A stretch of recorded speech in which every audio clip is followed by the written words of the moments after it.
ಅನೇಕ ಅವೆಲ್ಲ ಪ್ರದೇಶಗಳನ್ನು ನೋಡಿದಾಗ ಎಷ್ಟು ಒಳ್ಳೆ ದೂರದೃಷ್ಟಿ ಇತ್ತು ನಾರಾಯಣ ಮಂದಿಯಿಂದ ಜಾತ್ಯಾತೀತ ನಿಲ್ಲಿತ್ತು. ಮತ್ತು ಈಗ 1831 ದುರ್ಗಿ ಪೂಜೆ ಮಾಡ್ತಾರೆ. 1837 ಜನವರಿ 16ಕ್ಕೆ ಪಟ್ಟಣ ಕಟ್ಟಿಗೆ ಆರಂಭ ಮಾಡ್ತಾರೆ. ಅದು ಇದೇ ಇದೆ. ಬಟ್ ಅವತ್ತೇ ಮಕ್ಕಳೇ ನಾವು ಇವತ್ತು ಹೇಳ್ತೇವೆ ಅವರು ಹಾಗೆ ಅವತ್ತೇ ಗುಜರಾತು, ಆಂಧ್ರ, ತೆಲುಗು, ತಮಿಳು, ಮಲಯಾಳಿ ನಮಗೆ ಕಾಂಟ್ಯಾಕ್ಟ್ ಇರಲಿಲ್ಲ.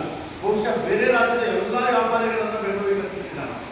64 ತರ ಉಪ್ಪಾರಪೇಟೆ, ಅಕ್ಕಿಪೇಟೆ, ಅಲ್ಲಿಪೇಟೆ, ದೊಡ್ಡಪೇಟೆ, ಚಿಕ್ಕಪೇಟೆ ಮತ್ತು ಕುರುಬುರಪೇಟೆ ಎಲ್ಲ ಅಂದರೆ ಉಪ್ಪಾರಪೇಟೆ ಅಂದರೆ ಎಲ್ಲಿ ಬದಲಾಗಿಲ್ಲ. ಹೆಸರುಗಳು ಬೆಂಗಳೂರು ಬದಲಾಗಿದೆ. ಇವತ್ತು ದೇವನಹಳ್ಳಿ ಯಾವುದೋ, ಚಿಕ್ಕಬಳ್ಳಾಪುರ ಯಾವುದೋ, ಬೆಂಗಳೂರು ಯಾವುದೋ, ಸಾಂಬ ಏನು ಗೊತ್ತಾಗಲ್ಲ. ಎಲ್ಲ ಬಂದ್ಬಿಟ್ಟಿದೆ. ಮಾಗಡಿ ಎಲ್ಲ ಕುಡ್ಕೊಂಡು ಬಂದಿದೆ.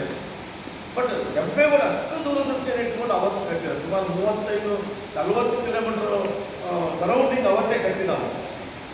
ಬಟ್ ಇವತ್ತು ನೂರಾರು ಕಿಲೋಮೀಟರ್ ಬೆಂಗಳೂರು ಬರುವುದಿಲ್ಲ.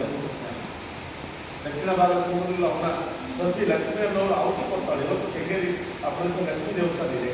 ಇವತ್ತು ಪೂಜೆ ಮಾಡ್ತಾರೆ. ಜಲಗಂಟೆ ಅವ್ರ ಕವಿಗಳಿದ್ದಾರೆ. ಬಟ್ ಅವ ಈಶ್ವರನ ಆರಾಧನೆ ಆಗಿದೆ. ನಾವೇಕೆ ಎಲ್ಲರೂ ಆರಾಧನೆ ಮಾಡ್ತೀವಿ. ನವರೇಶ್ವರ ಆರಾಧಕರು ಅವನು ಕೂಡ ಈಶ್ವರನ ಆರಾಧನೆ ಆಗಿದೆ. ಎಲ್ಲೆಲ್ಲಿ ಹೋಗ್ತಿದ್ದ ಅವನು ಈಶ್ವರ ದೇವಸ್ಥಾನ ಕಟ್ತಿದ್ದ, ಕೆರೆ ನಿರ್ಮಾಣ ಮಾಡ್ತಿದ್ದ, ಕೋಟೆ. ಇವತ್ತು ಬೆಂಗಳೂರು ಫೇಮಸ್ ಆಗಿದೆ ಕೋಟೆಗೆ ಮತ್ತು ಪೇಟೆಗೆ ಅಂತ. ಕೋಟೆ ಮತ್ತು ಪೇಟೆಯನ್ನು ನಿರ್ಮಾಣ ಮಾಡಿರ್ತಕ್ಕಂಥ ಯಾರಾದರೂ ಅರಸ ಇದ್ದ ಅಂದರೆ ಒಬ್ಬ ಸಾಮಂತಿದ್ದರೆ ಕೆಂಪೇಗೌಡ ಇದ್ದ.